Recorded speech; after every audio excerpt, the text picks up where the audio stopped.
जय श्री कृष्ण। केम छो बधा मजामां ने? आपणे लाल सुकेला मरचांनुं आथणुं करवानुं छे। तो मैं खाटा पाणीमां पलाળી दीधा था, तो अत्यारे काढ्या छे। तो एनुं आपणे आथणुं बनाववानुं छे। खाली सूका मरचांनुं छे, खाटा पाणीमां पलाळेલું। तो आपणे एनो बोरो वघारवानो छे।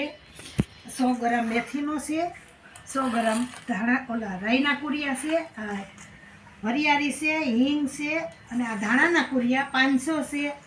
तज लविंग ने मरी छे।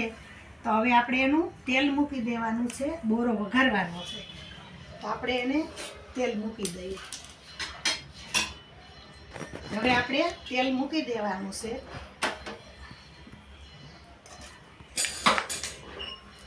हवे आ तज लविंग ने मरी आपणे एने खांडी लेवाना छे। हवे आपणे तज लविंग ने मरी त्रणेयने खांडी लेवाना छे। तो आपणे खांडी नाखीए। आखा भागा खांडवाना, बहु कटका नहीं करी नाखवाना। तो सरस लागे। आपणे साववामां दांत नीचे आवे ने तो एकदम एनी सुगंध आवे, पड़ी जाय छे। हवे आपणे आ मसालो खंडाई गयो छे, तो एने पाछो आनी अंदर लई आखा भागुं ज करवानुं। हवे आपणे वरियाળી खांडवानी छे, एने आखा भांडी खांडी नाखवानी छे, आखा भागी ज।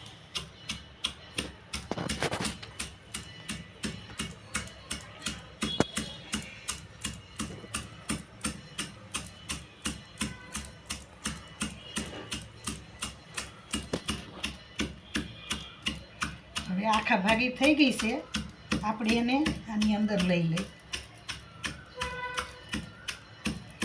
बहु नहीं टोचवानी, એટલે દાંતની છે સ્વાદ આવે વરિયાળીનો, થોડીક જ કરો।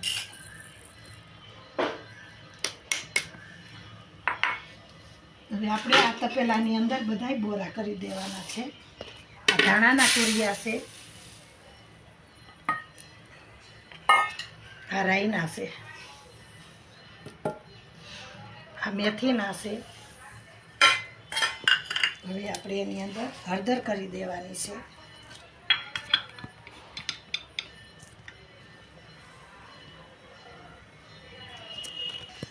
બે ચમચી જેટલી હળદર કરી દેવાની છે।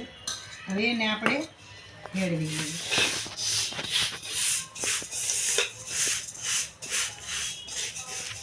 ગોળ કેરીનું આથણું છે, તડકા સાયાનું, એનો બોરો ને આ બોરો બે ભેગા કર્યા। હવે આપણે હિંગ એની ઉપર કરી દેવાની છે। એકદમ સરસ લાગે ને, હિંગ કરી દીધી। હવે આ તજ લવિંગ ને મરી એને આની ઉપર હિંગ ઉપર કરવાના। પછી આપણે તેલ આવી જાય એટલે એનો વઘાર દઈ દેવાનો છે।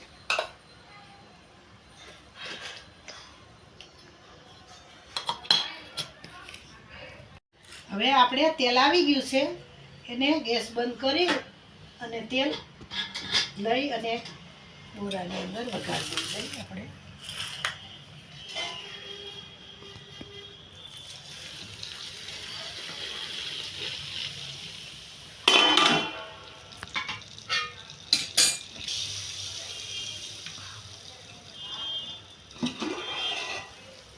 एकदम सरस આવી ગયું છે તેલ।